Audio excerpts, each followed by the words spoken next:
Lucas era un hombre que imponía respeto. A sus 35 años, había alcanzado lo que muchos solo soñaban: autos de lujo, mansiones, relojes caros y una empresa valuada en millones. Era el dueño de una de las constructoras más poderosas del país. Pero detrás de su éxito, había una sombra oscura: su arrogancia. Trataba con desprecio a sus empleados, humillaba a los que consideraba inferiores y no dudaba en despedir a cualquiera que le llevara la contraria. Para Lucas, el dinero era sinónimo de poder, y él se sentía invencible. Una tarde, mientras salía de su oficina con un traje impecable y sus gafas de diseñador, un hombre anciano se le acercó.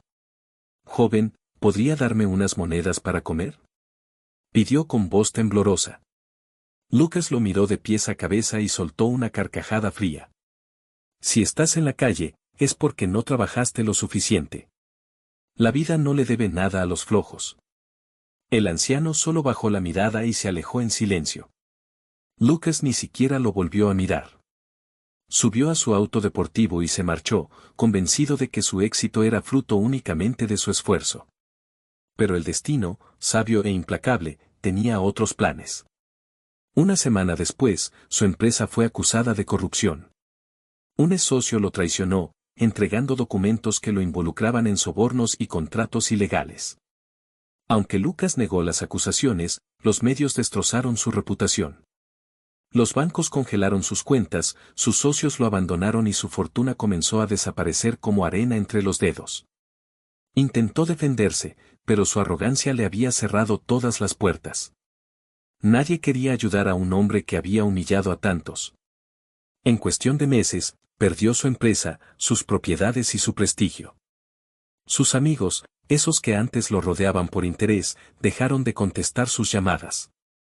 Su novia, una modelo que adoraba su dinero, lo dejó apenas se enteró de la crisis. Lucas, el millonario intocable, se quedó solo, y sin un centavo. Vendió sus últimos relojes para pagar una pensión barata. Pasaba las noches mirando el techo, preguntándose cómo había llegado tan bajo. ¿Dónde están todos los que me decían amigo?, se repetía con amargura. Un día, sin dinero para pagar la renta, fue echado a la calle.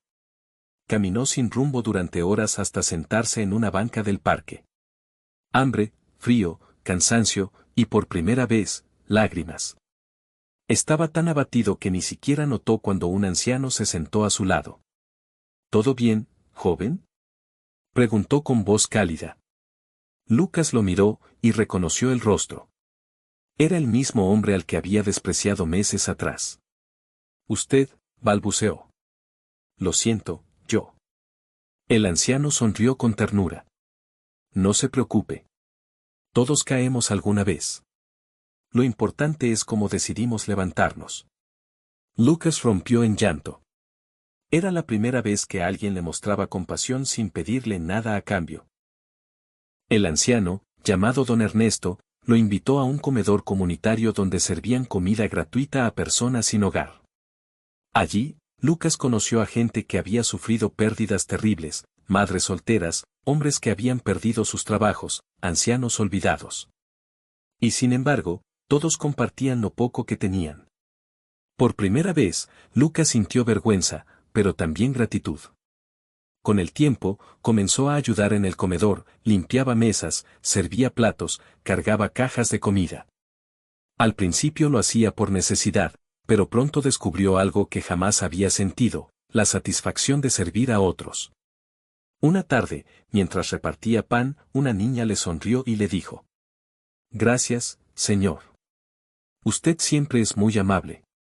Lucas quedó conmovido. Nadie lo había llamado amable en años. A medida que pasaban los meses, su corazón empezó a cambiar. Comprendió que su riqueza no había estado en el dinero, sino en las personas. Don Ernesto se convirtió en su guía, enseñándole sobre humildad, compasión y fe.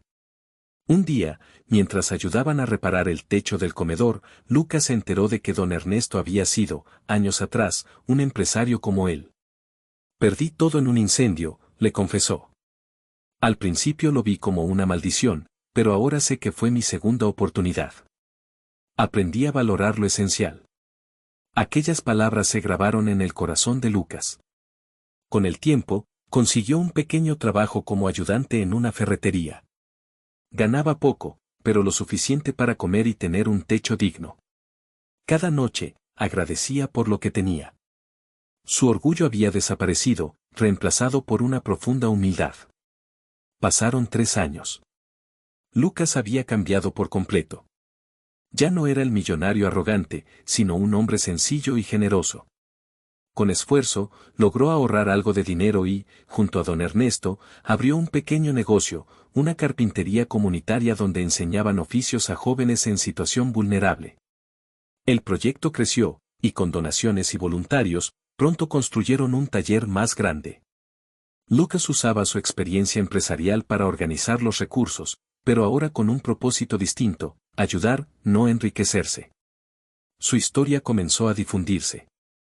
Algunos medios locales lo entrevistaron. Cuando le preguntaron qué había aprendido, respondió: antes pensaba que el dinero era poder, hoy sé que el verdadero poder está en dar. Ser rico no es tener, es compartir. Un día, mientras salía del taller, una limusina se detuvo frente a él. De ella bajó un hombre elegante, un viejo conocido, su socio, el mismo que lo había traicionado. Lucas, dijo con nerviosismo. He venido a pedirte perdón. Me equivoqué. Lucas lo escuchó en silencio. Antes, habría sentido odio, ahora solo sentía compasión. Te perdono, respondió con calma. Todos merecemos una segunda oportunidad. El hombre, sorprendido, le ofreció invertir en su proyecto. Pero Lucas sonrió y negó con la cabeza. Gracias, pero ya tengo todo lo que necesito. Y era cierto. Aunque ya no tenía millones, su vida estaba llena de propósito, paz y amor. Pasaron los años, y la carpintería se convirtió en una fundación que ayudaba a cientos de personas a salir de la pobreza. Lucas dedicó su vida a servir a otros, recordando cada día el precio de la arrogancia y el valor de la humildad. En una tarde tranquila, sentado en el mismo parque donde había tocado fondo, vio a un joven empresario discutiendo por teléfono, molesto, arrogante, y se reconoció en él. Sonrió, se levantó y se acercó. Disculpe, le dijo con amabilidad, ¿necesita hablar? A veces, cuando creemos tenerlo todo, es cuando más vacíos estamos. El joven lo miró confundido, pero Lucas sabía que alguna semilla quedaría plantada. Lucas aprendió que la vida puede quitarte todo lo material en un instante, pero nunca lo que aprendes de tus caídas. La verdadera riqueza no se mide en cuentas bancarias, sino en actos de bondad. El dinero puede construir edificios, pero solo la humildad puede construir almas. Porque quien vive con soberbia será derribado. Pero quien aprende a servir, será verdaderamente rico para siempre. Recuerda, la vida puede quitarte todo en un segundo, pero nunca lo que aprendes del corazón. Ser humilde no te hace menos, te hace verdaderamente grande. Nos vemos en la próxima historia, y no olvides suscribirte para más reflexiones que tocan el alma.